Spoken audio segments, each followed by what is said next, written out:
Thank you for joining us this morning. I'm Sophia Mavridis, a market analyst with Bell Direct, and it's already the 1st of December. There's a lot to get through this morning, but before we look to the day ahead, let's cover what happened yesterday. Yesterday morning, Australian shares made an impressive rebound, rising 1.3% at its highest level of the session. However, soon after started to decline and closed with a smaller gain of 0.2%. Selling began off the back of reports from the CEO of Moderna, who told the UK press yesterday that existing vaccines will struggle against the new omicron COVID variant. This saw US futures for last night decline, and then Aussie shares dropped as well. By close of trade, communication services advanced the most, up 1.8%. This was followed by real estate and consumer staples. Meanwhile, utilities declined the most, down 1.2%. Looking at the stocks leaderboard now, Collins Foods, CKF, gained 12.6% off the back of reporting its half-year results. The KFC owner delivered a 9.5% increase in revenue to a record $534.2 million. And a 31.6% increase in underlying NPAT to $28.9 million. CKF also reported a fully franked interim dividend up 14% to 12 cents per share.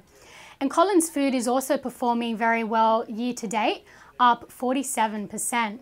Meanwhile, the worst performing stock of the day was St. Barbara, that's SBM, and other gold miners such as Perseus Mining and Regis Resources also declined.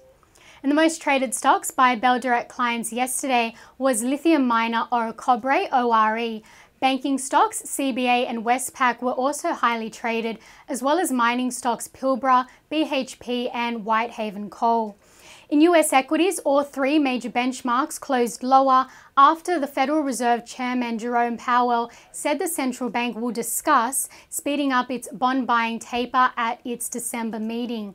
The Dow dropped 650 points, the S&P 500 down 1.9, and the tech-heavy Nasdaq down 1.6%.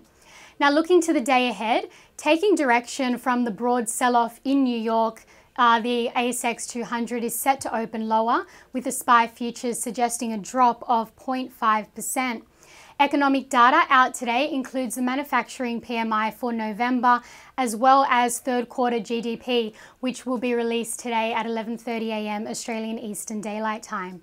Now looking at commodities, as the US investors repositioned for a faster taper by the US central bank, the oil, gold and iron ore prices all fell. The oil price is down 4.5% and is trading at $66 around its lowest levels in 3 months. The gold price is trading just below $1,775 an ounce, as the dollar index and yields are reversed early losses, and the seaborne iron ore price is slightly higher at $94 a ton. Now, around 20 stocks and ETFs are set to go ex-dividend today, which often sees shares fall. Some include Aristocrat Leisure, ALL, Incitec Pivot, IPL, and United Malt Group, UMG.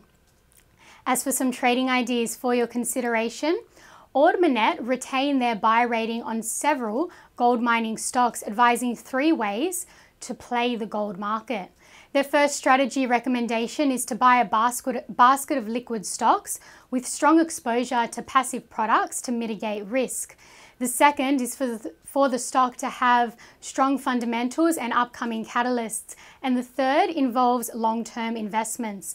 Some of the gold miners Ord Minnett retained their buy rating on includes Alkane Resources, ALK, with a $1.50 price target, Gold Road Resources, GOR, with a $1.70 price target, and Aurelia Metals, AMI, with a 95-cent price target.